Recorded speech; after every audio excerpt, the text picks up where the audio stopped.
بسم اللہ الرحمن الرحیم۔ مطالب الفرقان، سورۃ النحل، مکی، نمبر 16، آیت نمبر 35۔ قرآن مجید کی تفسیر خود قرآن مجید سے آج علامہ غلام احمد پرویز صاحب، اخذ و تلخیص محمد اکبر دکشت بھارتواج، نظر ثانی ڈاکٹر انعام الحق، آیت نمبر 35۔ وقال الذين أشركوا لو شاء الله ما عبدنا من دونه من شيء نحن ولا آباؤنا ولا حرمنا من دونه من شيء كذلك فعل الذين من قبلهم فهل على الرسل إلا البلاغ المبين۔ اور جن لوگوں نے خدا کے اقتدار و اختیار میں دوسروں کو بھی شریک کیا، وہ کہتے ہیں کہ اگر خدا چاہتا تو ہم اور ہمارے آباء و اجداد خدا کے سوا کسی اور کی پرستش نہ کرتے، اور نہ ہی اس کے حکم کے بغیر ہم کسی چیز کو حرام قرار دیتے۔ ان سے پہلے لوگوں نے بھی اسی قسم کی روش اختیار کر رکھی تھی۔ صحیح راہ پر چلانا رسولوں کی ذمہ داری نہیں تھی، رسولوں پر تو صرف اتنی ذمہ داری تھی کہ جو وحی انہیں دی جائے اسے واضح طور پر لوگوں کو پہنچا دیں۔ اچھا برا نتیجہ انسانی اعمال کا نکلتا ہے، نہ کہ تقدیر کے تحت۔ ہمارے ہاں کا مذہب پرست طبقہ یہ کہتا ہے کہ جو ہوتا ہے خدا کے حکم سے ہوتا ہے، بندہ بشر تو مجبور ہے۔ اللہ کو منظور ایسا ہی تھا، اس میں ہمارا کیا قصور ہے؟ حوالے سورہ 43 آیت نمبر 20، سورہ 36 آیت نمبر 47، سورہ 6 آیت نمبر 149۔ یہ بحثیں ہزار برس سے چل رہی ہیں۔ جس نے کہا نہیں بھئی انسان اپنے اعمال کا خود ذمہ دار ہے، اسی کے اعمال کا بدلہ ہے جو خدا کے ہاں سے ملتا ہے، تو ایسا کہنے والے ان مذہب پرستوں کی نگاہوں میں کافر ٹھہرتے ہیں۔ ان کو معتزلہ قرار دے کر دائرہ اسلام سے خارج کر دیا جاتا ہے۔ معتزلہ کے علاوہ پھر ان کو قدریہ بھی کہہ دیا جاتا ہے۔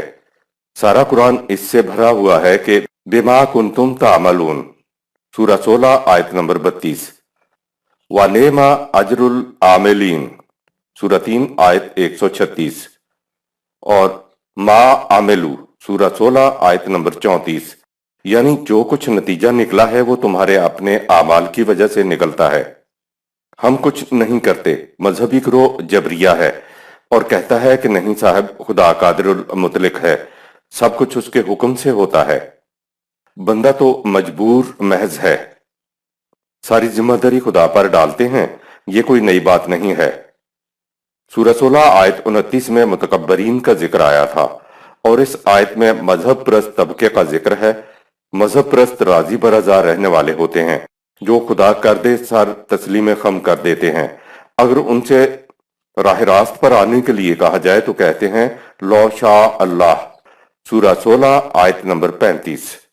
اگر خدا چاہتا تو ہم ہدایت پر رہتے اور گمراہ نہ ہوتے، اور یوں لو شاء اللہ سورہ 16 آیت نمبر 35 کے غلط معنی لیتے ہیں۔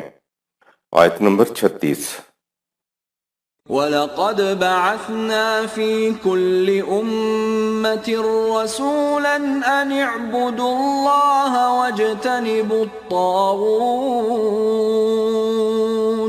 فَمِنْهُمْ مَنْ هَدَى اللَّهُ وَمِنْهُمْ مَنْ حَقَّتْ عَلَيْهِ الضَّلَالَةُ فَسِيرُوا فِي الْأَرْضِ فَانظُرُوا كَيْفَ كَانَ عَاقِبَةُ الْمُكَذِّبِينَ۔ اور ہم نے ہر قوم میں رسول کو بھیجا کہ وہ ان کو دعوت دیں کہ وہ صرف ایک خدا کے احکامات کی اطاعت کریں اور تمام غیر خداوندی قوتوں کی محکومیت سے باز رہیں۔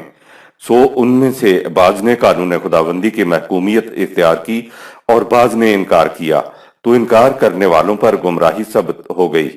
سو تم مختلف ممالک میں گھومو پھرو اور اقوام عالم کے تاریخی واقعات اور آثار پر غور کرو اور دیکھو کہ جن قوموں نے خدا کے قوانین کو جھٹلایا تھا ان کا انجام کیا ہوا۔ وَاجْتَنِبُوا، اجتناب کرو، باز رہو، الطاغوت، تمام غیر خداوندی قوتوں کی محکومیت کے لیے یہ لفظ آتا ہے، نیز سرکشی اور طغیانی تو اسی لفظ سے ہے۔ دوسری جگہ ہے یکفروا بالطاغوت کرو، سورہ 2 آیت 256، یعنی تمام غیر خداوندی قوتوں کی محکومیت سے انکار کرو۔ اس آیت کا صحیح مفہوم اور اقوام سابقہ کی تباہی کے تاریخی ثبوت۔ اس آیت کے ایک حصہ کا ترجمہ یہ کر دیا جاتا ہے کہ ان میں سے کچھ وہ تھے جنہیں اللہ نے ہدایت دے دی اور کچھ وہ تھے جن کے اوپر گمراہی پہلے ہی ثبت ہو چکی تھی۔ یہ ترجمہ قرآن کے دوسرے حصوں سے متصادم ہے۔ مثلا قرآن کہتا ہے فَمَن تَبِعَ ہُدَایَ، سورہ 2 آیت نمبر 38، میری ہدایت کا جو اتباع کرے گا وہ ہدایت پر ہوگا۔ خدا کسی کو گمراہ نہیں کرتا۔ رسولوں نے خدا کی دی ہوئی ہدایت کو لوگوں تک پہنچایا کیونکہ یہی ان کا فریضہ الا البلاغ المبین، سورہ 16 آیت 35 تھا۔ ہدایت خداوندی پر جو ہوتا ہے وہ صحیح راستے پر ہوتا ہے اور خدا کے راستے کو چھوڑ دینے والوں پر گمراہی ثابت ہو جاتی ہے۔ یاد رکھیں قرآن کی مجموعی تعلیم قرآن کی کسی ایک آیت سے بھی نہیں ٹکراتی۔ سابقہ آیات میں تنبیہات اور دھمکیوں کے بعد خدا نے کہا کہ تمہارا غلط نظام تمہیں تباہ کر دے گا۔ جواب میں مخالفین دھمکیوں کو مذاق میں اڑاتے تھے۔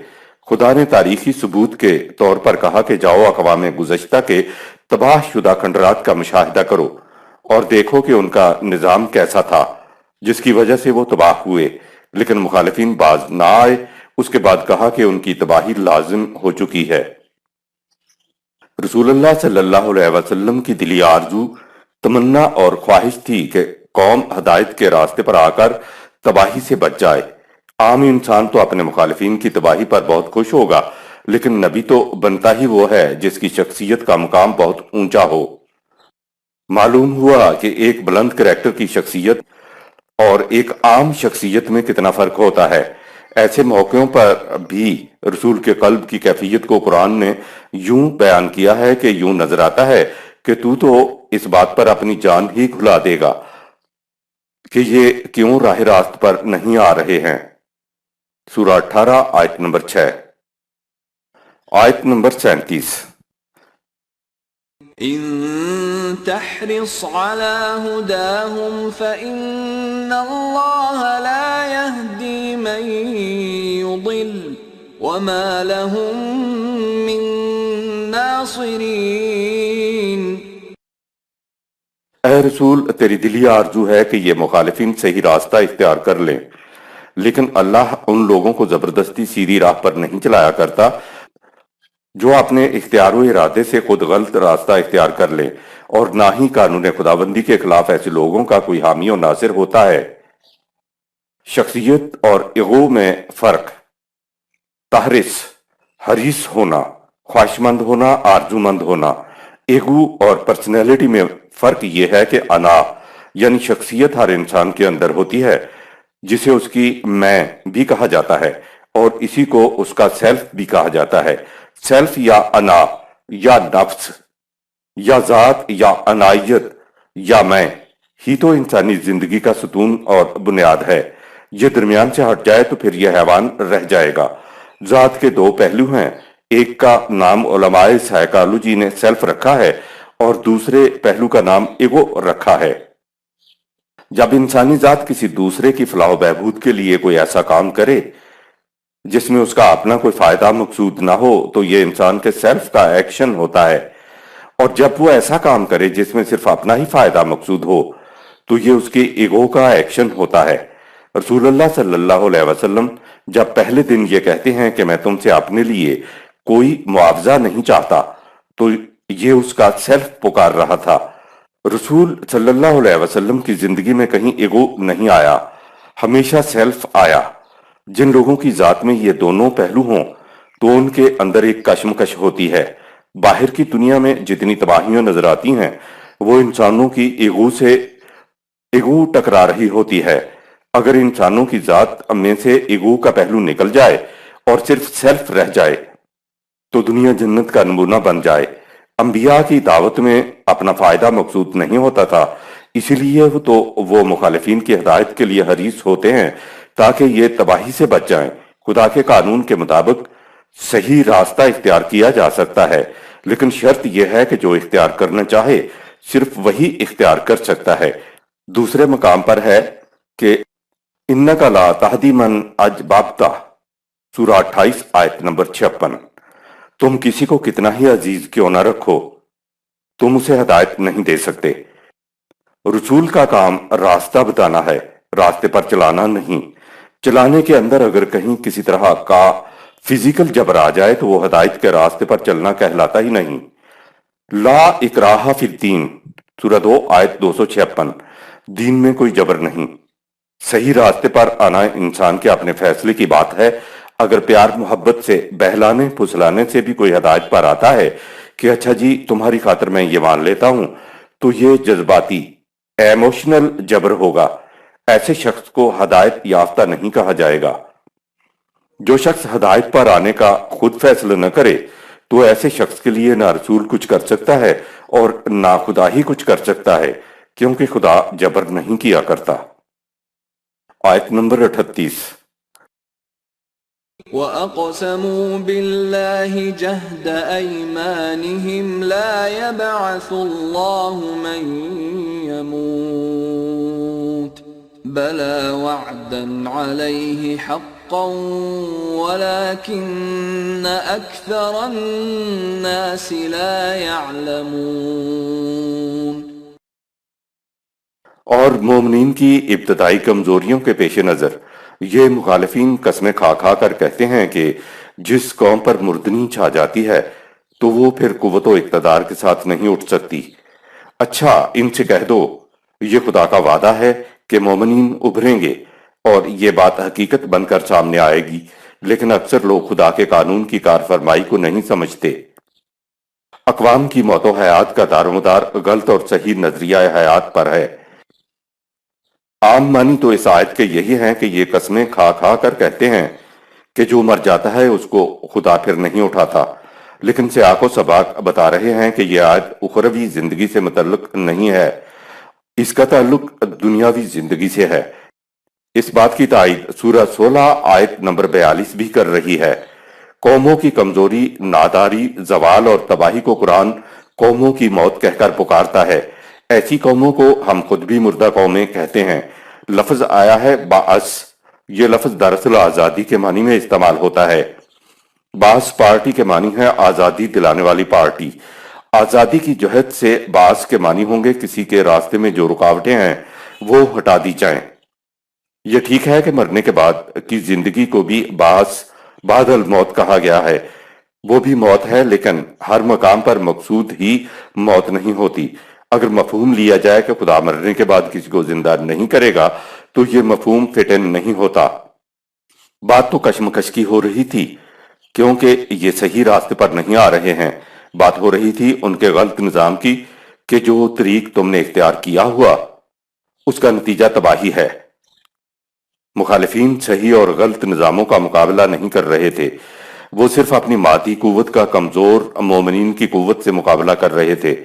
ان کا دعویٰ تھا کہ جماعت مومنین ان کے ہاتھوں تباہ ہو جائے گی، اور قسمیں کھا کھا کر کہتے تھے کہ ایسی مردہ اور مٹھی بھر قوم کو زندگی کیسے مل سکتی ہے، بھلا ہم جیسی قوت سے بھرپور قوم تباہ ہو جائے گی؟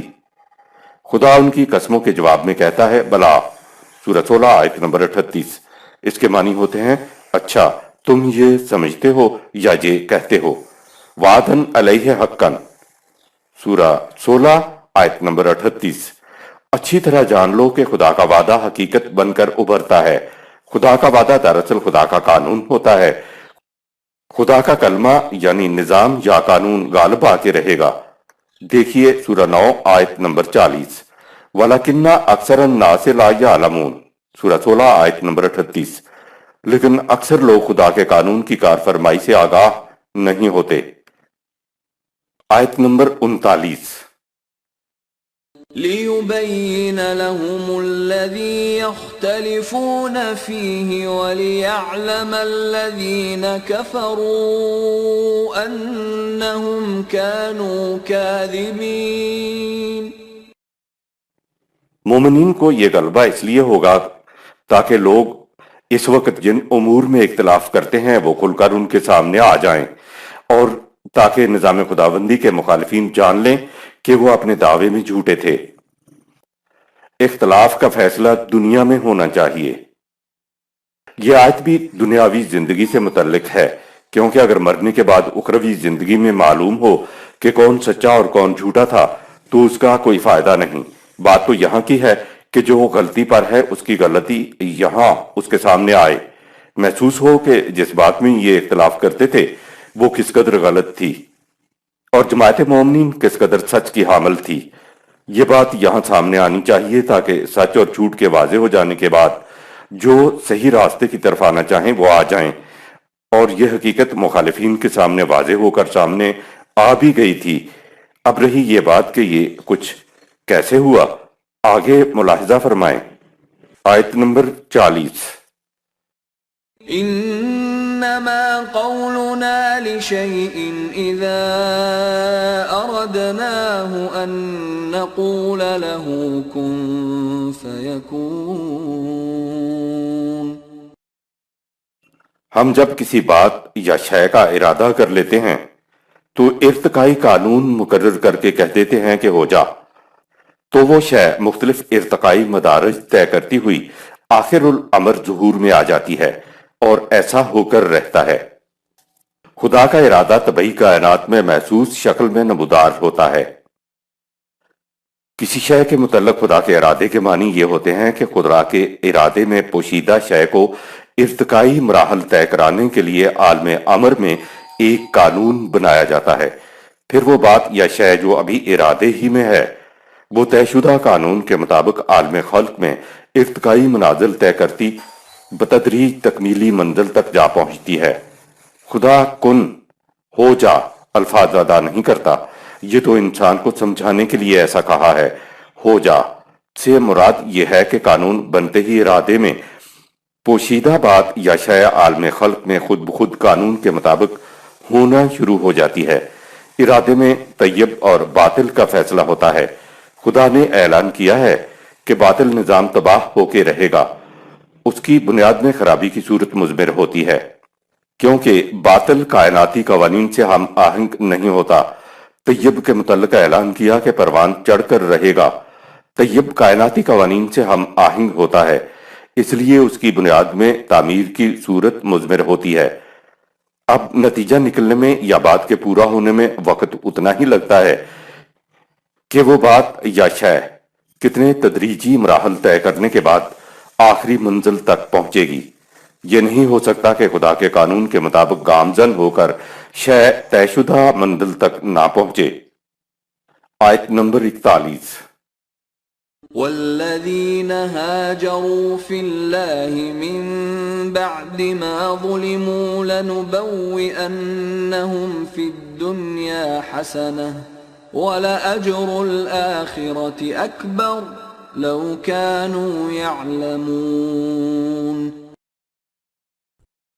جو لوگ مخالفین کے ظلم و تشدد سے تنگ آ کر اپنا گھر بار چھوڑنے پر مجبور ہو رہے ہیں، ہم ان کو دنیاوی زندگی میں بھی نہایت عمدہ ٹھکانہ دیں گے اور مستقبل اخروی زندگی کا اجر تو اس سے بھی بڑا ہوگا۔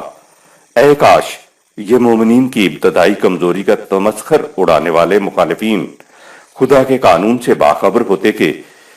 آیت نمبر 42۔ الذين صبروا وعلى ربهم يتوكلون۔ جو لوگ نظام خداوندی پر استقامت سے جمے رہتے ہیں اور اپنے نشو و نما دینے والے کے قوانین کی محکمیت پر پورا پورا بھروسہ رکھتے ہیں تو انہیں کامیابی مل کر رہتی ہے۔ بات یہ کی جا رہی ہے کہ لا نبوئنہم فی الدنیا حسنۃ، سورہ 16 آیت نمبر 41۔ اسی دنیا میں سرفرازیوں کا مقام حاصل ہو جائے گا۔ وَلَا أَجْرُ الْآخِرَةِ الْأَكْبَرُ، سورہ 16 آیت نمبر 41۔ اور مستقبل کی زندگی جو اس دنیا اور اخروی دنیا میں آنے والی ہے، اس میں ان کا اجر اس سے بھی کہیں بڑا ہوگا۔ لہٰذا جس طرح اوپر کہا گیا ہے، سورہ 16 آیت نمبر 38 کا تعلق دنیاوی زندگی سے ہے، اب رہ گئی یہ بات کہ ان لوگوں کو اس طرح سرفرازیاں مل جائیں گی۔ کہا یہ لوگ ہر قسم کی صعوبتیں اور تکالیف کے باوجود اپنے حق موقف پر استقامت سے جم کر کھڑے ہوئے ہیں، اور خدا کے قانون کی محکمیت اور نتیجہ خیزی پر ان کو پورا بھروسہ ہے۔ سورہ 16 آیت 42۔ اپنی اس روش کی بدولت یہ لوگ کامیاب ہوں گے۔ اور پھر کہا کہ یہ کوئی نئی بات نہیں ہے، اس سے پہلے بھی رسول آتے رہے ہیں جن کو اسی دنیا میں کامیابی و کامرانی ملتی رہی ہے۔ آیت نمبر 43۔ وما أرسلنا من قبلك إلا رجالا نوحي إليهم فاسألوا أهل الذكر إن كنتم لا تعلمون۔ ہم نے تجھ سے پہلے جتنے رسولوں کو بھیجا وہ مرد تھے، فوق البشر نہیں تھے، اور ان کی طرف ہم وحی کیا کرتے تھے۔ ان سے کہو اگر تمہیں خود اس کا علم نہیں تو اہل کتاب سے دریافت کر لو کہ انبیاء انسان تھے یا فرشتے۔ قرآن نے انبیاء کو کہیں بشر کہا ہے تو کہیں رجل کہا ہے۔ رجل مرد کو ہی کہتے ہیں۔ عورتوں کو ان کے فطری طبعی اور فزیکل وظائف زندگی کی وجہ سے انبیاء نہیں بنایا گیا۔ جو وظائف زندگی مرد اور عورت میں مشترکہ کامن ہیں ان میں دونوں شامل ہو سکتے ہیں اور ہیں بھی۔ آیت نمبر 44۔ بالبينات والزبر وأنزلنا إليك الذكر لتبين للناس ما نزل إليهم ولعلهم يتفكرون۔ ہم نے ان رسولوں کو واضح دلائل اور قوانین دے کر بھیجا تھا۔ اسی طرح ہم نے اے رسول تیری طرف یہ ضابطہ قوانین بھیجا ہے تاکہ تو لوگوں پر اچھی طرح ظاہر کر دے کہ ان کے خدا نے ان کی طرف اطاعت کے لیے کیا نازل کیا ہے، اور تاکہ لوگ اس پر غور کریں۔ اگر معجزہ دکھا کر یعنی ایموشنل جبر سے دلوں کو جھکانے کی بات ہوتی تو پھر آیت کے آخر میں لعلکم یتفکرون سورہ 16 آیت 44 نہ کہا جاتا، کیونکہ معجزے میں تو کوئی غور و فکر کی بات ہی نہیں ہوتی۔ معجزے کے تو معنی یہ ہیں کہ جہاں انسان کی عقل و فکر عاجز ہو جائیں۔ معجزہ دیکھنے کے بعد ماننا تو ایموشنل جبر ہے، اور اس سے بڑا اکراہ و جبر اور کوئی ہو نہیں سکتا۔ آیت نمبر 45۔ أفأمن الذين مكروا السيئات أن يخسف الله بهم الأرض أو يأتيهم العذاب من حيث لا يشعرون۔ کیا وہ لوگ جو تخریبی چالیں چلتے ہیں اور معاشرے میں ناہمواریاں پیدا کرتے ہیں اپنے آپ کو اس سے محفوظ سمجھتے ہیں کہ ان کی قوتیں ماند نہیں پڑیں گی اور یہ ملک میں ذلیل و خوار ہو کر نہیں رہ جائیں گے، یا ان پر کسی ایسے مقام سے تباہی نہ آئے گی آ جائے گی جو ان کے عقل و شعور میں بھی نہ ہو۔ اگر ایسا سمجھتے ہیں تو یہ ان کی خود فریبی ہے۔ افا آمنا، کیا یہ اپنے آپ کو معمون، محفوظ اور نچند سمجھے بیٹھے ہیں؟ یعنی کیا یہ خود فریبی میں مبتلا ہیں کہ ہمارا کون کیا بگاڑ سکتا ہے؟ مکرو، مکر چال کو کہتے ہیں۔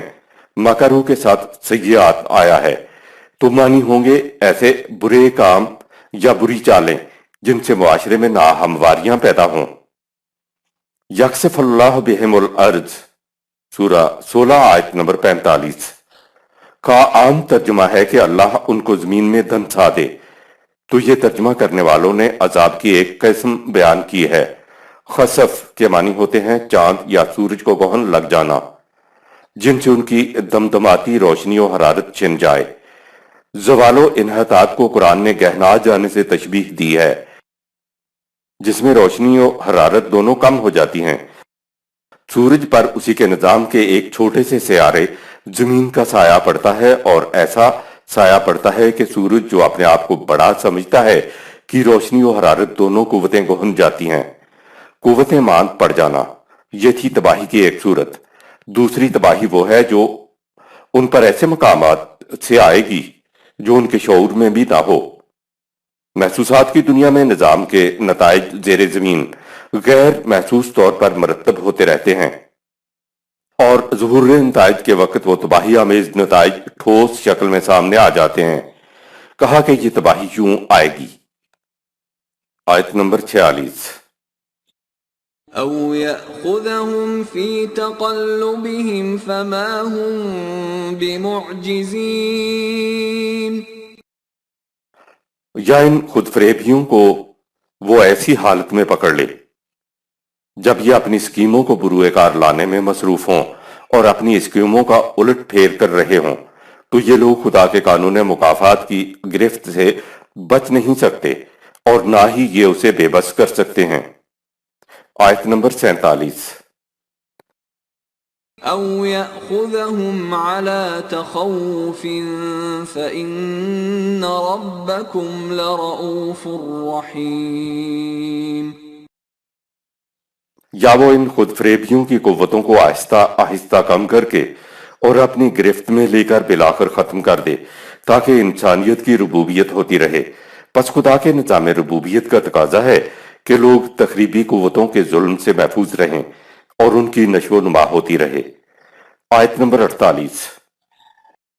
أولم يروا إلى ما خلق الله من شيء يتفيأ ظلاله عن اليمين والشمائل سجدا لله وهم داخرون کیا انہوں نے اس بات پر غور نہیں کیا کہ مختلف چیزوں کے سائے کس طرح دائیں بائیں ڈھلتے رہتے ہیں؟ ایسا اس لیے ہوتا ہے کہ چاند، سورج اور روشنی کے دیگر سرچشمے اور وہ اشیاء جو روشنی کے سامنے آتی ہیں، وہ سب قوانین خداوندی کے سامنے جھکی رہتی ہیں، اور ان میں سے کوئی چیز اس کے قوانین سے سرکشی نہیں برتتی۔ سجدہ۔ قرآن سائے کی مثال لایا ہے کہ کس طرح مختلف چیزوں کے سائے خدا کے قانون فطرت کے مطابق سجدہ ریز ہوتے ہیں، اس کے قانون کی اطاعت کرتے ہیں۔ اب سجدے کا مفہوم بھی ہمارے سامنے آ گیا کہ قوانین خداوندی کی اطاعت کرنا سجدہ ہے۔ آیت نمبر 49۔ وَلِلَّهِ يَسْجُدُ مَا فِي السَّمَاوَاتِ وَمَا فِي الْأَرْضِ مِن دَابَّةٍ وَالْمَلَائِكَةُ وَهُمْ لَا يَسْتَكْبِرُونَ اور ان کے علاوہ کائنات کی پستیوں اور بلندیوں میں جو کچھ ہے، سب اس کے قوانین کے سامنے سجدہ ریز ہیں۔ ان میں خواہ جاندار مخلوق ہو یا کائناتی قوتیں، کسی میں بھی مجال سرتابی نہیں ہے، اور یہ خدا کے قوانین سے کبھی سرکشی اختیار نہیں کرتی۔ جنہوں نے انسان کو سجدہ کیا، ان کا تعلق عالم خلق میں نظر آنے والے ملائکہ سے ہے۔ ملائکہ خارجی کائنات میں فطرت کی ان قوتوں کو بھی کہا جاتا ہے جو خدا کے امر کو طبعی کائنات میں بروئے کار لاتی ہیں، مثلا سورج چاند کی روشنی کا ہونا، سورج کی کرنوں سے بھاپ کا بننا، بخارات کا بادلوں میں تبدیل ہونا، ہوا کے کندھوں پر بادلوں کا چلنا، پھر بارش کا برسنا، پانی کا پہاڑوں کی چوٹیوں پر منجمد برف کی صورت میں رہ جانا۔ ان ساری چیزوں اور نظام فطرت کو بھی قرآن ملائکہ کہہ کر پکارتا ہے۔ عالم خلق کے یہی وہ ملائکہ تھے جو آدم کے سامنے سجدہ ریز ہوئے تھے۔ ان کو انسان کے لیے مسخر کر دیا گیا ہے۔ خدا کے ملائکہ عالم امر میں بھی کام کرتے ہیں، جن کے بارے میں ہمیں کچھ علم نہیں ہے اور نہ ان کا علم حاصل کیا جا سکتا ہے۔ البتہ کائنات میں سرگرمی عمل ملائکہ اور ملائکہ کے عمل کے نتائج کو ہم سمجھ بھی سکتے ہیں اور ان کو دیکھ یا محسوس بھی کر سکتے ہیں۔ قرآن خود کہہ رہا ہے، اولم یرو، سورہ 16 آیت نمبر 48، کیا تم نہیں دیکھتے کہ دابۃ والملائکۃ، سورہ 16 آیت نمبر 49۔